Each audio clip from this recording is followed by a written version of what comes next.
Bună ziua, dragii mei, dragile mele! Bine v-am regăsit astăzi la o nouă citire, o nouă etalare în dragoste. Haideți să vedem, dragii mei, dragile mele, despre ce este vorba azi aici pentru voi.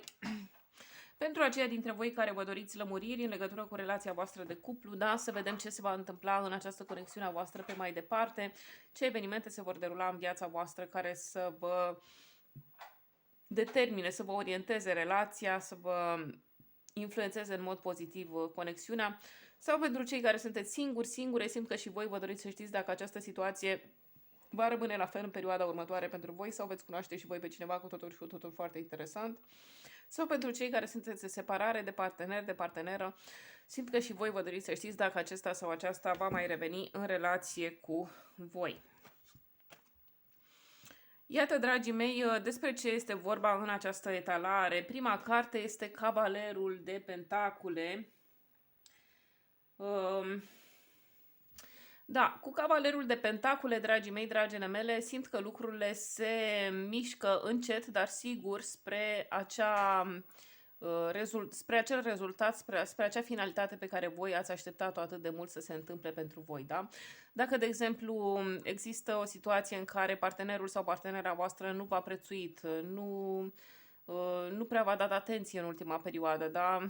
S-a răcit de voi. Să știți că această situație se va repara, se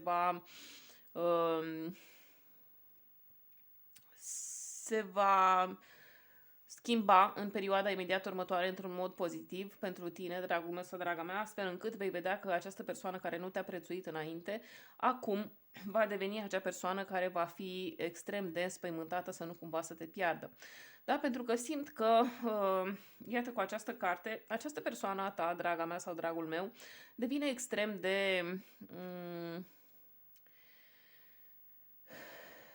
de întrebătoare, extrem de curioasă în ceea ce te privește, dragul meu sau draga mea, fie că sunteți la distanță unul de celălalt, fie că sunteți mai aproape unul de celălalt, acest lucru nu contează, pentru că simt că oarecum v-ați distanțat în ultima perioadă și această persoană vrea să vadă cum te comporți, vrea să vadă ce faci tu în momentul în care el sau ea s-a distanțat puțin de tine, da? Este ca un test la care vrea să te supună această persoană, dar, dragul meu sau draga mea, să nu cazi în plasa acestei persoane, pentru că, de fapt, ce vrea el să vadă sau ea este ca să te urmărească puțin, să vadă dacă tu te orientezi spre alte persoane, da? De sex opus ție, bineînțeles. Da? Asta vrea să vadă această persoană, dacă îi vei rămâne loial sau loială, din acest punct de vedere, indiferent ce s-a întâmplat între voi, indiferent cum au evoluat lucrurile, că, nu știu, poate ați avut de pus la punct anumite lucruri, că poate unii dintre voi v-ați luat sau unele dintre voi v-ați luat după anumite persoane din exteriorul vostru care în mod clar nu vă vor întotdeauna binele sau binele relației voastre și da, având în vedere că v-ați luat după acele persoane, este clar că nu ați reușit să vă apropiați mai mult de partenerul sau de partenera voastră, da? Adică ați urmat, ca să zic așa, ați urmat acele bârfe, da? Pe care le-ați auzit despre el sau despre ea. Așadar, dragul meu sau draga mea, ceea ce urmează în perioada următoare va fi o revenire a acestei persoane în viața ta mai profund, mai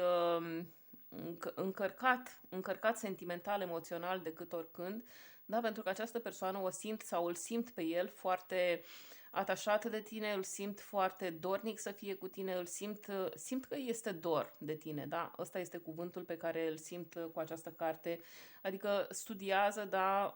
Te studiază, te analizează, te urmărește, ți-am spus, dar nu o face într-un sens negativ, da? O face pentru că este dor de tine, pentru că vrea să fie cu tine, vrea să petreacă timp cu tine, dar nu știe cum să facă asta, astfel încât să vină și din partea ta, da? Acest gest, adică această pornire. Nu vrea să vină numai din partea lui sau din partea ei. Hai să vedem și următoarele cărți. Iată că avem aici Împăratul, dragii mei, e o altă carte foarte interesantă. Da, O carte foarte interesantă care îmi spune că, indiferent ce va decide această persoană în perioada imediat următoare, va deveni foarte responsabil sau responsabilă față de modul său de acțiune. Da? Adică, dacă, de exemplu, această persoană este o persoană foarte autoritară, da? Este o persoană care este obișnuită, de exemplu, să dobândească toate lucrurile pe care și le-a dorit vreodată, da? Să obțină toate lucrurile pe care și le dorește. Această persoană nu este obișnuită să îi se închidă ușa în nas, da? Sau să îi se dea un răspuns negativ la ceea ce la doleanțele sale. Da? Având în vedere acest lucru, având în vedere acest fapt, această persoană se va comporta și vis-a-vis de tine tot în aceeași măsură, în sensul că știe că din partea ta nu poate să vină decât un răspuns pozitiv în momentul în care el sau ea va veni spre tine cu toată dragostea, cu toată deschiderea, da? Și își va dori să împartă cu tine tot ceea ce are, tot ceea ce este, da? Pentru că este o persoană foarte avută, această persoană este o persoană foarte independentă din toate punctele de vedere și își va dori să împartă această independență a sa cu tine, da? Bineînțeles că are și el provocările sale, da? Sau, mă rog, dificultățile sale în viață, dar asta nu înseamnă că te va face pe tine părtașă la aceste dificultăți ale sale. Vrea să te țină cât mai departe de tot ceea ce este nociv sau dificil în viața sa, da? Nu vrea să devină o povară pentru tine, da? Chiar dacă știe că tu ești acea persoană atât de loială încât să fii întotdeauna alături de el sau de ea în orice moment dificil al vieții sale. Da, dar aici vedem mai degrabă acea latură a vieții sale care se manifestă în aceste momente și care face ca el sau ea să se manifeste foarte în control în legătură cu viața sa, astfel încât să dobândească din ce în ce mai multă autoritate asupra vieții sale, asupra existenței sale. Da? Și această autoritate va veni din faptul că știe ce să facă, știe cum să acționeze, știe ce decizii să ia în aceste momente și mai ales știe ce decizii să ia în legătură cu tine, draga mea sau dragul meu. Da, acestei persoane nu-i mai este teamă, da? Asta simt.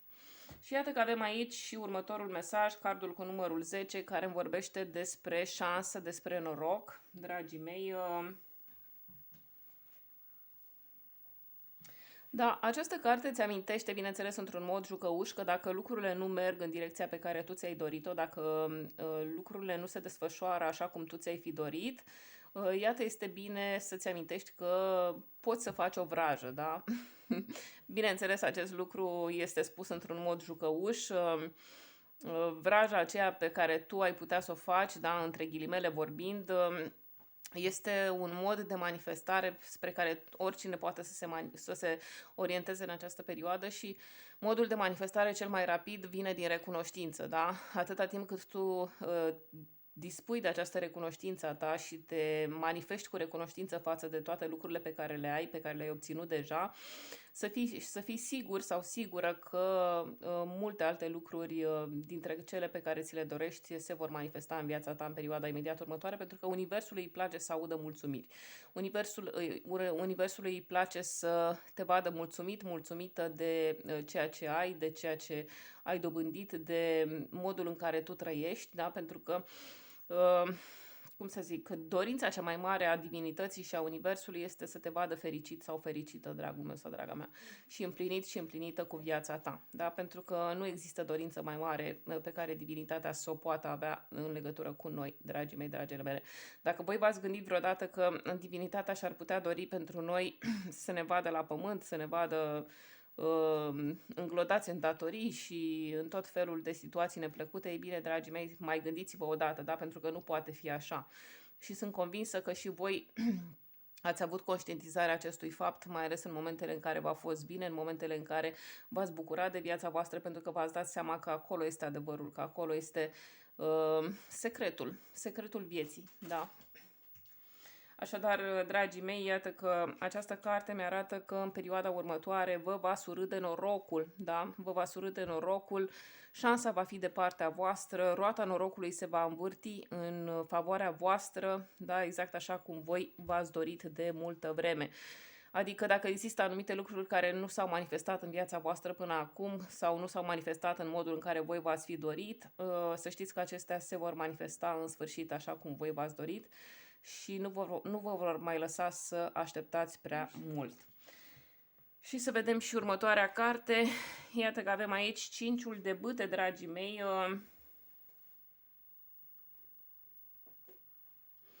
5-ul de bâte care mi-amintește că în momentul în care voi veți decide în perioada următoare să fiți în comunitate, da? Să fiți într-un grup de prieteni sau, mă rog, cu niște persoane dragi vouă sau poate chiar și în familia voastră, în acel moment este foarte important să spuneți lucrurile pe care vreți să le spuneți, da? Să spuneți ce aveți în suflet, ce aveți în minte, pentru că oamenii aceștia dragi vouă, da, așteaptă ca voi să vă spuneți păsurile și să nu credeți că sunt mereu acei oameni care vor să fie ascultați pentru păsurile pe care le au ei sau că vor să fie ajutați, da? Să nu credeți că este neapărat această realitate, da? Chiar dacă de multe ori s-a arătat a fi așa.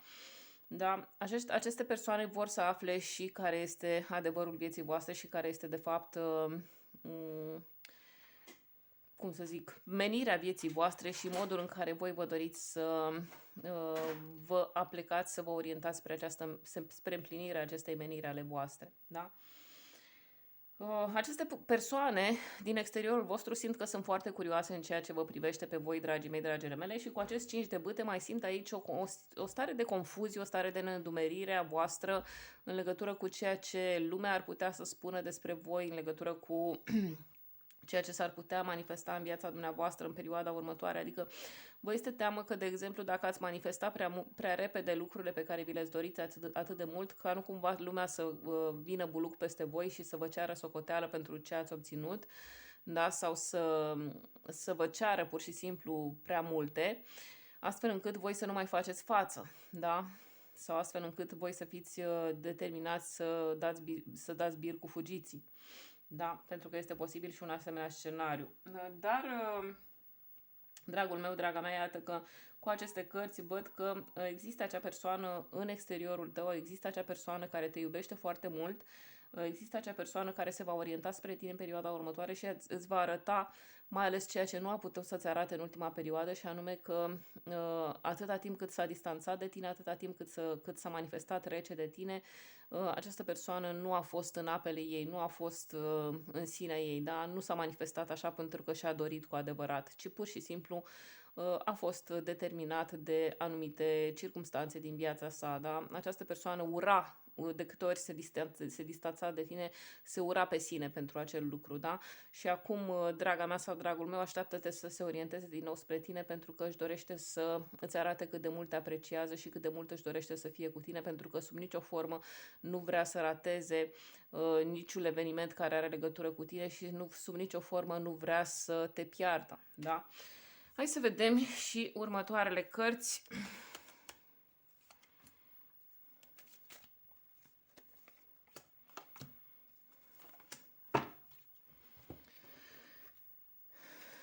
Iată că avem aici reînnoire, dragii mei, renaștere, cardul cu numărul 20, alături de cavalerul de pentacule.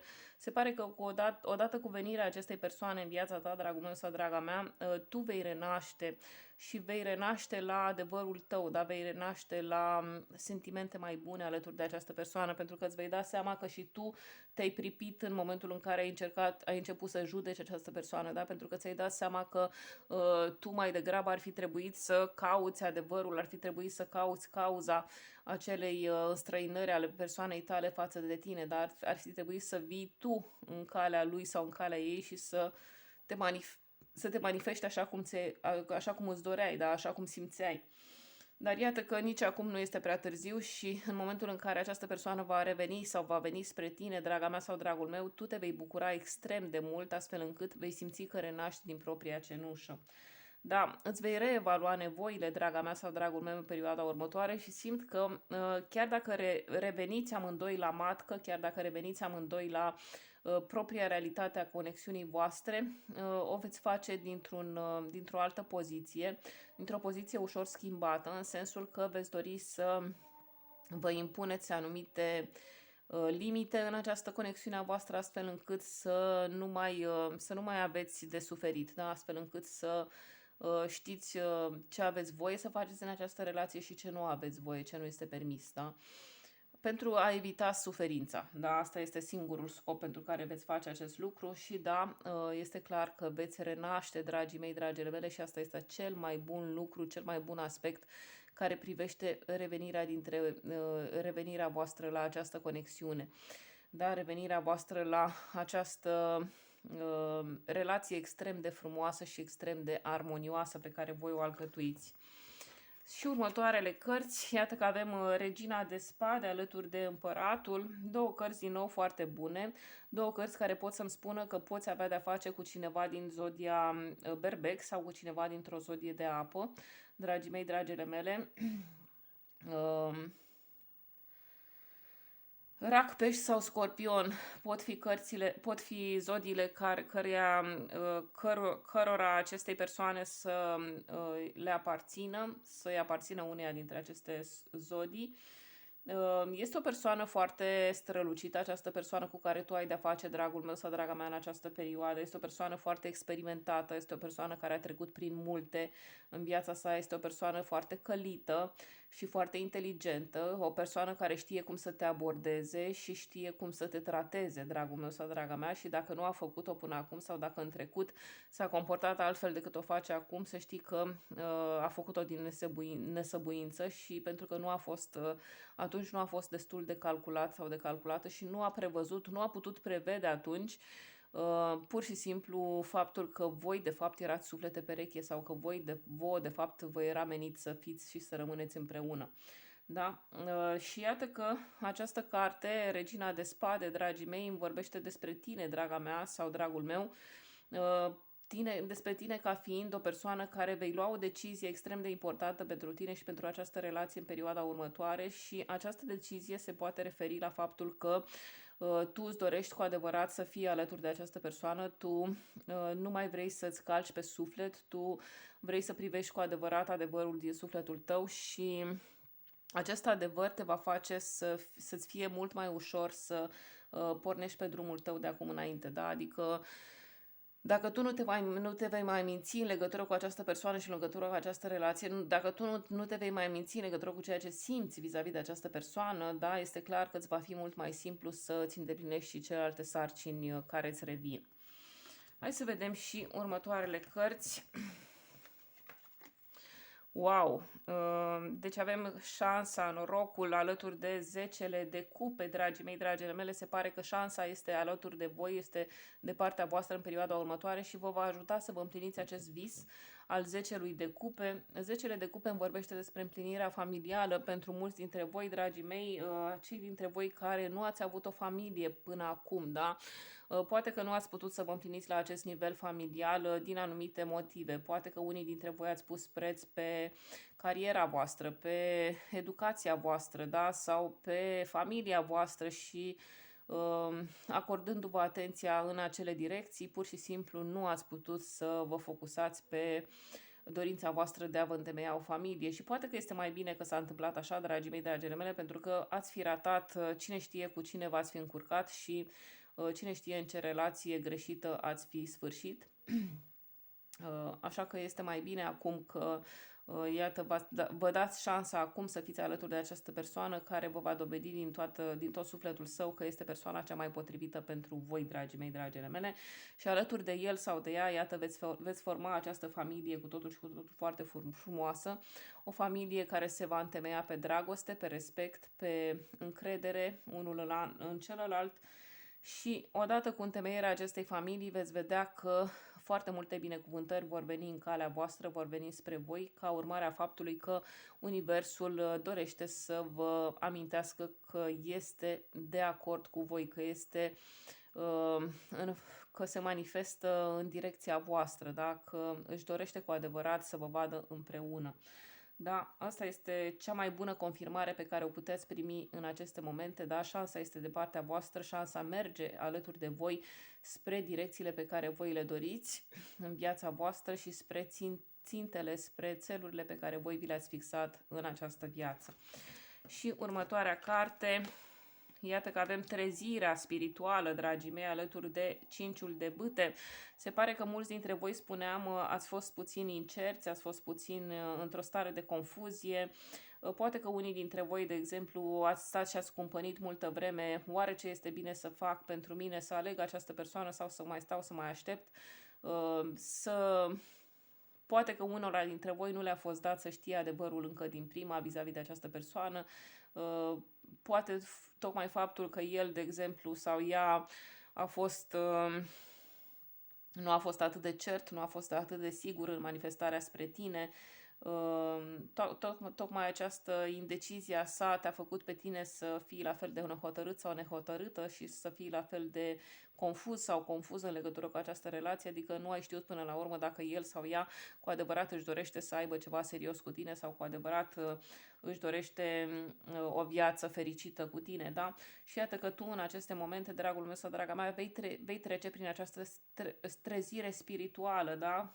Care poate să fie determinată de un anumit eveniment, un eveniment comun din viața ta sau poate un eveniment bulversant care se poate întâmpla în viața ta, poate avea legătură cu o problemă de sănătate sau cu o problemă la locul de muncă, ceva care se poate întâmpla brusc și care să-ți poată da viața peste cap. Da? Un eveniment din acesta, dragii mei, numai un asemenea eveniment poate să producă această trezire spirituală despre care spuneam și care este pe cale să îți răstoarne cu totul perspectiva asupra vieții și asupra lucrurilor pe care vrei să le obții în viața ta. Da, ceea ce vei obține, ceea ce vei realiza prin această trezire spirituală va fi o mai mare orientare a ta spre sinele tău, spre o mai mare atenție pe care tu ți-o vei acorda ție însuți sau ție însăți pe mai departe, pentru că tu îți vei da seama că de fapt în centrul vieții tale și în centrul acestei realități stai tu, da? Și că nimeni nu poate să vină să spună altceva, pentru că nu ar avea dreptate. Hai să vedem și bineînțeles să te valorizezi mai mult, da? Să-ți acorzi mai multă atenție.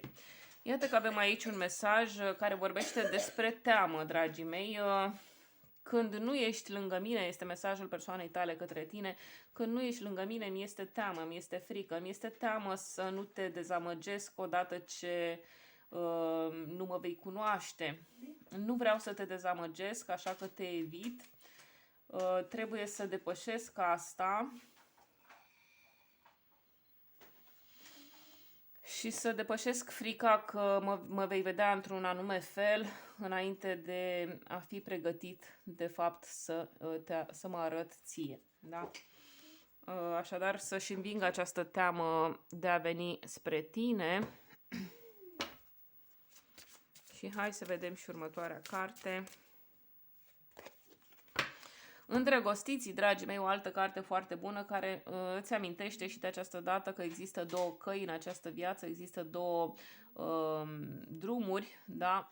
Cel al singurătății și cel al cuplului, da? Depinde ce vei alege tu pentru tine în perioada următoare, dar este foarte bine să cumpănești cu inima, da? Să cântărești foarte bine această decizie pe care o vei lua pentru tine. Și să mai luăm un alt mesaj. Da, iată un mesaj din partea persoanei tale. Câteodată rămân treaz gândindu-mă la tine, da? Bineînțeles se referă la momentul nocturn, da? Momentul dinaintea somnului. Rămâne treaz și se gândește la tine. Și să mai luăm o carte. Da, ți se spune să îți acorzi ajutorul, da? Ori de câte ori vei avea această disponibilitate, vei avea această ocazie în perioada imediat următoare, să faci efortul să arăți că îți pasă, da? Să arăți că îți pasă de oamenii din jurul tău, de anumite persoane care s-ar putea să aibă nevoie de sprijinul tău. Acestea fiind spuse, dragii mei, dragile mele, aceasta a fost etalarea mea de azi. Eu vă mulțumesc pentru vizionare. Vă invit și la alte etalări pe viitor. Toate bune!